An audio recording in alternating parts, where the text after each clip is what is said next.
সবাইকে নমস্কার।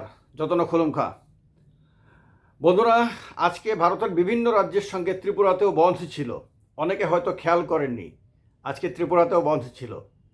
আগরতলা বাদ দিয়ে, ধর্মনগর বাদ দিয়ে, কুমলুং বাদ দিয়ে, কৈলাসহর, কুমারঘাট, তারপর বিলোনিয়া, উদয়পুর, সাবরুম, অমরপুর, এই শহরগুলো বাদ দিয়ে গ্রামীণ এলাকাতে বন্ধ ছিল।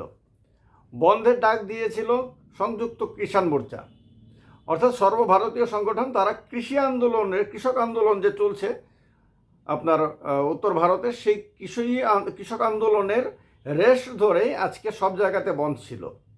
সুতরাং ত্রিপুরাতেও গ্রামীণ এলাকাতে কৃষকরা বন্ধ পালন করবে, সঙ্গে সঙ্গে গাড়ির মালিক যারা রয়েছেন, গাড়ি চালক, গাড়ির মালিক, এরাও বন্ধ পালন করবে। দোকানপাটও বন্ধ থাকবে, ইত্যাদি ইত্যাদি, সব গ্রামীণ এলাকাতে, অর্থাৎ গ্রামীণ ত্রিপুরার বিভিন্ন জায়গাতে। এখন কথা হলো যে শহরগুলোতে বন্ধ হবে না, এটা তো ঘোষিতই ছিল। শহরগুলো বিজেপির দখলে, গ্রামীণ এলাকাগুলো বিজেপি এবং আপনার তিপ্রামথার দখলে, আর পাহাড় তো প্রায় পুরোপুরি তিপ্রামথার দখলে। এখন তিপ্রামথা যেখানে তার দখল নিয়ে রেখেছে বা তার যেখানে জনসমর্থন বেশি, সেখানে সিপিএম আর এখন নাই সে অর্থে, বা বিরোধীরাও সেখানে প্রায় না বললেই চলে। যেখানে বিজেপির আধিপত্য সেখানেও বিরোধীরা দুর্বল হয়ে গেছে, সে কংগ্রেস সিপিএম যাই বলেন না কেন। অনেক জায়গাতে বিজেপি শক্তিশালী, তিপ্রামথা দুর্বল, আবার অনেক জায়গাতে তিপ্রামথা শক্তিশালী, বিজেপি দুর্বল। এই কারণে এই যে আন্দোলনটা আজকে যারা বন্ধের ডাক দিয়েছে, ত্রিপুরাতে যারা এই বন্ধের সমর্থনে আন্দোলনটা করেছে, তারা মূলত সবাই বামপন্থী এবং সবাই প্রায় সিপিএমের নেতা নেত্রী। আপনারা টিভিতে দেখেছেন, যাদের দেখা গেছে তাদের কেউ সিপিএম আমলে মন্ত্রী ছিলেন, কেউ বিধায়ক ছিলেন, কেউ সাংসদ ছিলেন, কেউ অন্য কোনো না কোনো দলীয় পদে ছিলেন, অর্থাৎ সবাই আপনার বামপন্থী হিসেবে পরিচিত।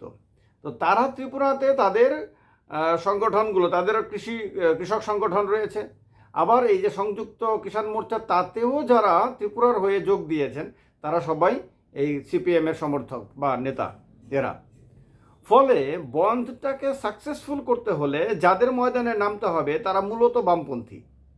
কিন্তু বামপন্থীদের আজকে কি সেই শক্তি আছে ত্রিপুরার ময়দানে নেমে তাদের ডাকা কোনো বন্ধকে সফল করা? তাদের কি সেই শক্তি আছে যে গ্রামীণ এলাকাতে গিয়ে পিকেটিং করে দোকানপাট ইত্যাদি বন্ধ রাখতে, গাড়ি ঘোড়া ইত্যাদি বন্ধ রাখতে বাধ্য করা? যেটা তাদের অতীতকালে ছিল, যখন তারা শাসন ক্ষমতায় ছিল, তখন তাদের কাছে ভরপুর সেই ক্ষমতা ছিল। কিন্তু 2018-র পর থেকে সেই ক্ষমতা কমতে কমতে এমন একটা জায়গায় এসে দাঁড়িয়েছে, যখন আজকে তাদের গ্রামীণ এলাকায় বন্ধের ডাক দিয়েছে, কিন্তু আন্দোলন করতে হচ্ছে আগরতলা শহরের মধ্যে। আপনারা সবাই সারাদিন দেখেছেন, আপনার সোশ্যাল মিডিয়াতে, টিভির পর্দাতে যে ভিডিও ফুটেজগুলো এসেছে, সেগুলি আগরতলা শহরে। গ্রামীণ এলাকায় বন্ধ, আন্দোলন হচ্ছে আগরতলায়। গ্রামীণ এলাকায় বন্ধ, চাক্কা জাম বা ইত্যাদি দোকানপাট বন্ধ করার জন্য, আগরতলাতে তারা পিকেটিং করছে, ভাষণ দিচ্ছে, তাও লোক সংখ্যা অনেক কম। এই অবস্থাতে কিছুদিন আগে মাত্র আমরা দেখলাম যে ত্রিপুরাতে রাস্তা অবরোধের ডাক দিয়েছিল আপনার তিপ্রামথার ছাত্র সংগঠন TISF। সেই দিন দেখলাম আমরা যে সারা রাজ্যের প্রায় সব রাস্তায়, মানে বড় বড় সব রাস্তায় অচল হয়ে যায়। সারাদিন সেই রাস্তাগুলোতে গাড়ি ঘোড়া চলতে পারেনি। ঠিক আছে, যেখানে যেখানে অ্যাম্বুলেন্স ইত্যাদি দরকার পড়েছে সেখানে তারা জায়গা দিয়েছে, অন্যথায় সারা ত্রিপুরা অচল হয়ে গেছিল সেই দিন। যার কারণে সরকার দেখলো যে এইভাবে যদি অনির্দিষ্টকাল আন্দোলন চলতে থাকে, তাহলে অনির্দিষ্টকাল ধরে যে রাস্তাঘাট এবং রেল পরিষেবা বন্ধ হয়ে যাবে।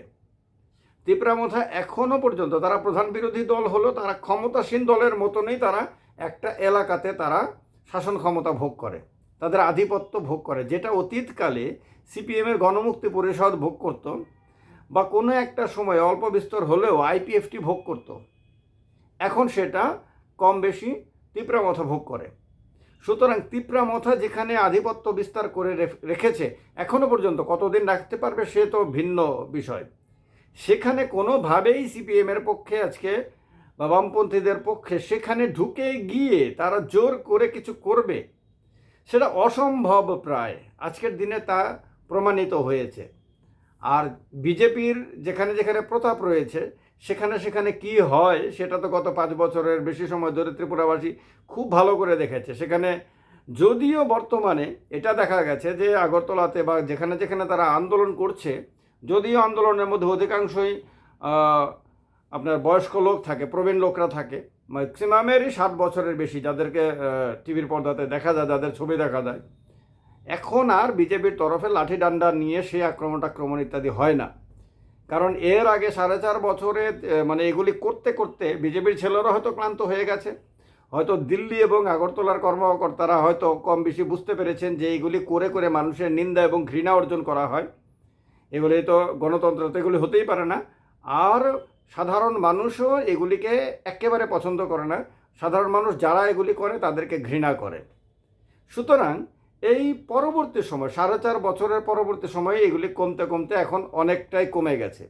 হয়তো বর্তমানে যারা শাসন ক্ষমতায় আছেন তাদের কাছে তাদের সংস্কৃতির মধ্যে এটা হয়তো পড়ে না বলে, তাদের হয়তো ব্যক্তিগত অতীতের অভিজ্ঞতার সঙ্গে সেগুলি মিলে না বলে তারা হয়তো এগুলিকে প্রশ্রয় দেন না, এবং তার কারণে এখন সিপিএমের বৃদ্ধরা কম বেশি এগুলি করতে পারছেন। আজকের দিনেও আগরতলা শহরের মধ্যে তারা নির্বিবাদেই ভাষণ টাষণ রেখেছেন, দিল্লির সরকার এবং রাজ্য সরকারের ব্যাপকভাবে সমালোচনা করেছেন, সব কিছু করেছেন।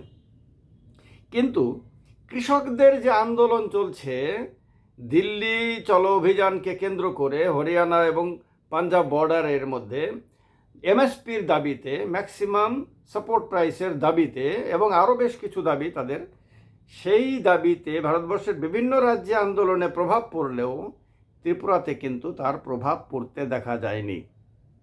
যারাই গাড়ি ঘোড়া বন্ধ রেখেছে হাতে গোনা হলেও তারা কিন্তু নিজেদের মানে ক্ষমতায় রেখেছে, অথবা তারা কিন্তু অন্য কোনো কারণে বন্ধ রেখেছে হয়তো। আর দোকানপাট যদি কেউ বন্ধ রেখে থাকে সেটাও তার ব্যক্তিগত বিষয় ছিল। এর বেশি কিন্তু আজকে বন্ধের আহ্বানকারীদের ডাকের কাছে মানে ডাকে সাড়া দিয়ে ব্যাপকভাবে ত্রিপুরা রাজ্যে হয়েছে, এটা যদি কেউ বলে হয়তো বলতেই পারে, কিন্তু সেটা কিন্তু দেখা যায়নি। এটা একটা ইঙ্গিত রাজ্যের বিরোধীদের, কারণ মূলত এটা বিরোধীদের সমর্থনের আন্দোলন ছিল, বন্ধ ছিল। সুতরাং এই বন্ধে কিন্তু বিরোধীদের শক্তি কতটুকু আছে, বিরোধীদের অবস্থান কীরকম আজকের ত্রিপুরাতে, তার কিন্তু একটা ঝলক দেখা গেছে। আর অন্যদিকে ত্রিপুরামথার ক্ষমতা কমেছে, কিন্তু তারপরেও যতটুকু রয়েছে ততটুকুর ঝলক দেখা গেছিল কিন্তু কদিন আগে তাদের ছাত্র সংগঠনের ডাকা রাস্তা অবরোধে। এগুলি বোঝার বিষয়, এগুলি গভীরভাবে আপনার অনুসন্ধান করার বিষয়।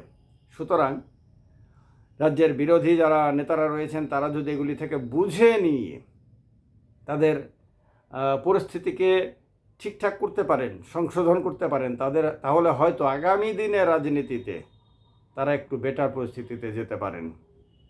যতক্ষণ পর্যন্ত তারা সেই জায়গায় না যাবে, ত্রিপুরা রাজ্যে বিজেপি এবং বিজেপির যারা সহযোগী, প্রত্যক্ষভাবে না হলেও পরোক্ষভাবে আইপিএফ ত্রিপুরামথার মতন সহযোগী দলগুলি কিন্তু সুবিধা পাবেই।